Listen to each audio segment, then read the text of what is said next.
Hey guys, in this video, I will show you how you can use your phone as a webcam on your PC.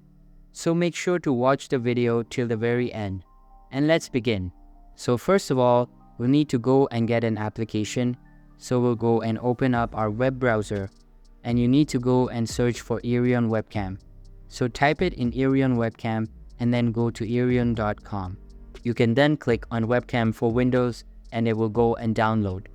After you've downloaded it, open up your File Explorer and come to your downloads. And here it is. And then go and double click on it. You'll get a Windows security pop-up which I can't go and record. It just blocks it. And you need to go and agree to the agreement, which I already do. I've read it and then we can just go and install it. Click install and it will go and start.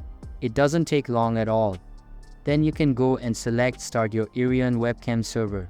If you don't worry, you can just go and click on the shortcut on your desktop or search your computer for it. Now we need to come on to our phone. On your phone, open up the App Store and you need to go and search for Irion Webcam. And then what you can do is go and click on the download it. I have already downloaded it, so I will open it up. You'll go and get a pop-up saying allow Irion Webcam to your device. So allow all the permission it asks. And there we go. As you can see, it's now appearing on my computer. If it doesn't go and work, then this is probably because you aren't on the same network. So as you can see, it is working properly. So that's basically how you can use your phone as a webcam on your PC. So that's all for this video. Hope you liked the video. Thanks.